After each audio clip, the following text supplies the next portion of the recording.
fake things. UK teen girl's fake tan disaster pic goes viral. 17-year-old Imogen Tyger-Lillie Silversides from the UK town of Scarborough is a very white young woman who's apparently very fond of tanning. But this was not the result Imogen was hoping for after she tried out an idea she read about online. Imogen read a Facebook post that claimed the best way to get an even fake tan is by using a paint roller. Makes sense, no? Facebooker Amy Riddler recommended using the roller, saying it provided excellent faux tan results. So Imogen popped on over to the shop and got a paint roller. The roller did actually give her a pretty even fake tan. That would have looked great on a dining room table. The attractive selfie-loving teen posted the horrific results of her roller tan experiment, and boom, it's viral time. In a recent Facebook update, Imogen listed the scheduled times of 3 interviews she had that day for a magazine, Radio 5, and a German TV station. Not a bad way to get famous, y'all. But we have some questions, Imogen.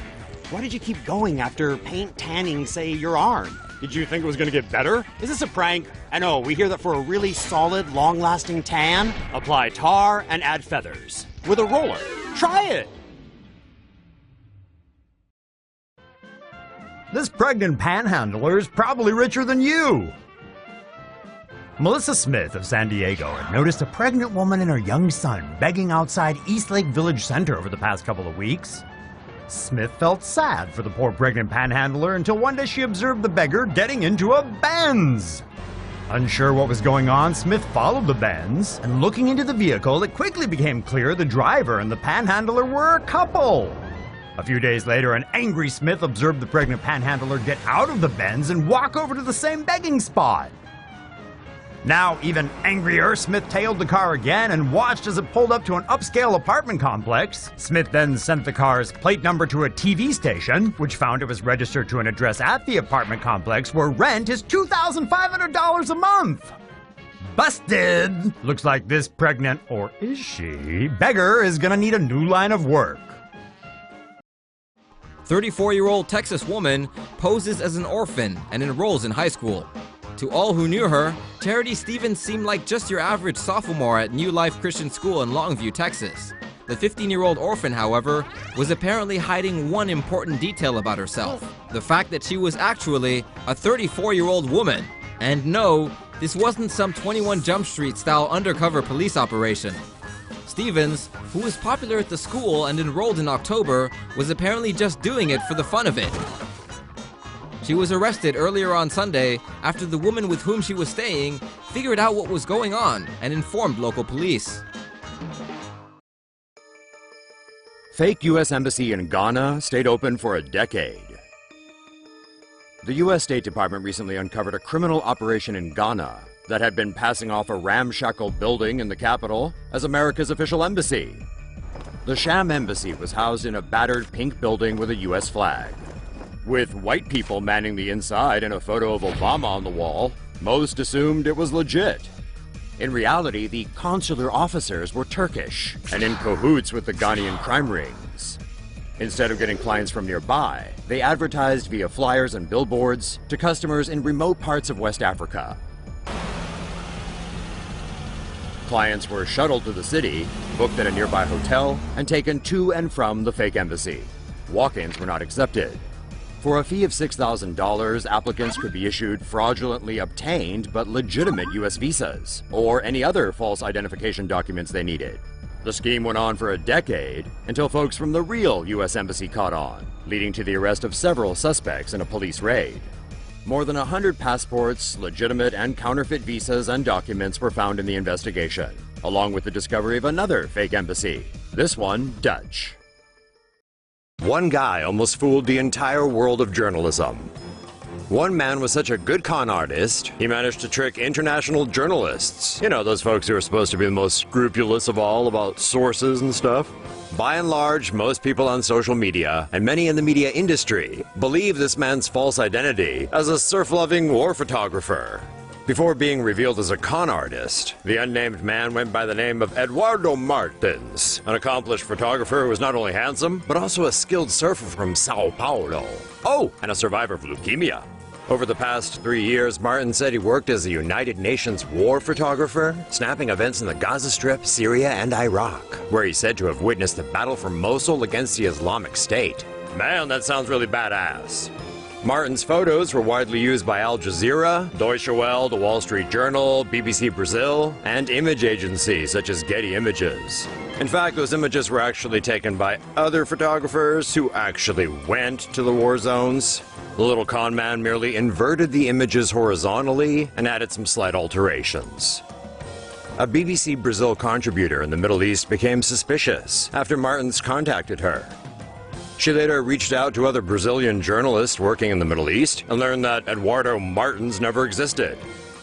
The UN and other groups whom Martins said he worked for told BBC Brazil that Martins never worked for them, and none of them recognized his face. BBC Brazil later discovered that the images supposedly of Martins himself were actually of 32-year-old British surfer Max Hepworth Povey, who had zero knowledge that this was happening. Once the con artist's work was called into question, he deleted his social media accounts and WhatsApp. However, before he went silent, he said he was in Australia and was going to travel the world in a van. Puff, just like that, Eduardo Martins disappeared. BBC Brazil later discovered that Martins had online relationships with at least 6 women, and none of them had ever met him in person. Although the con artist's true identity remains a mystery, what he did is arguably the most successful case of identity fraud since Catch Me If You Can Frank Abagnale Jr. The Chicago Cubs are hoping to shut down 2 men who they say are exploiting their team and their fans. Chicago Cubs sue fake mascot after complaints from fans.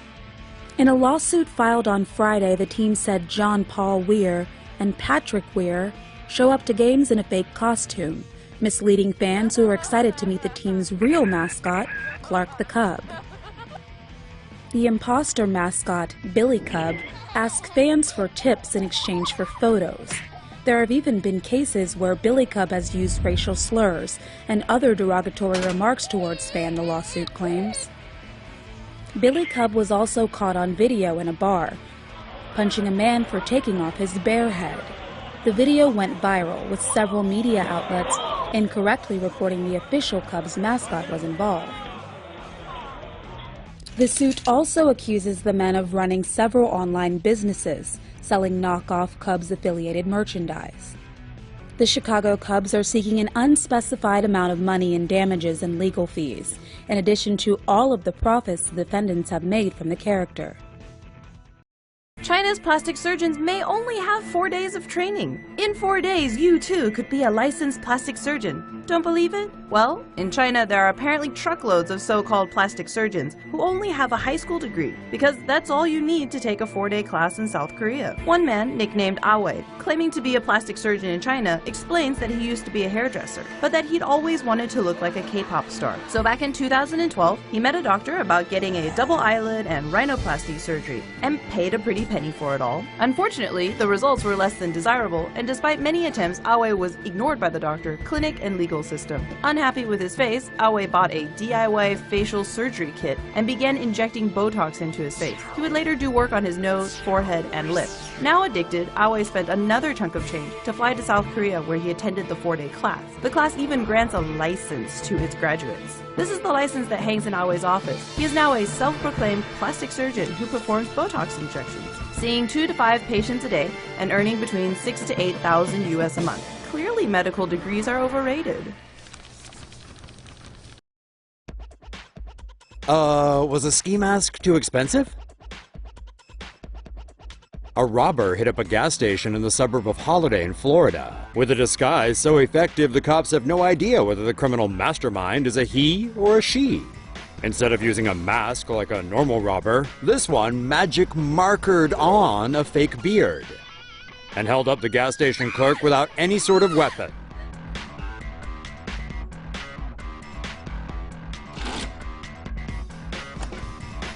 After managing to get some cash, the genius crook fled the scene in a Toyota truck.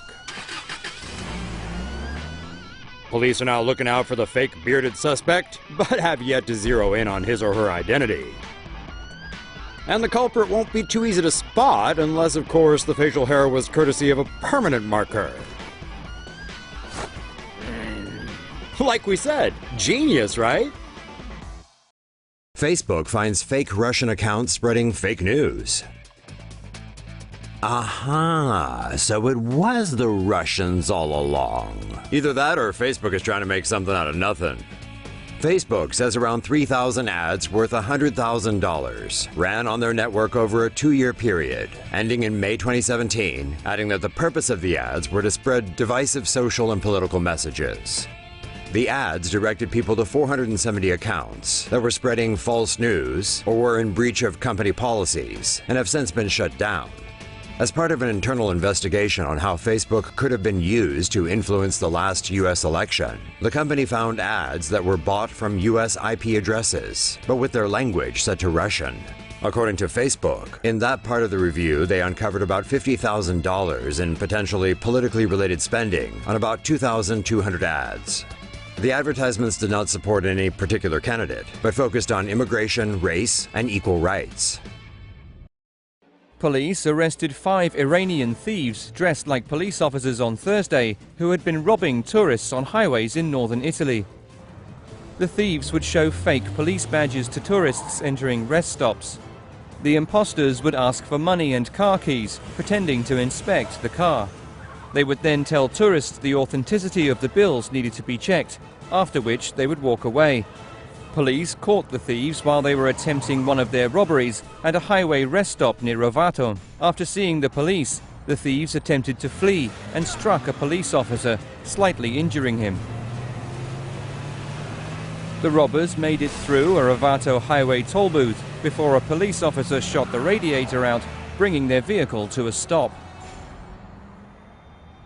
Police have found more than 10,000 euros, 10,000 Swiss francs, Albanian driving licenses, fake Spanish residence permits, and 4 cars used by the thieves during their heists.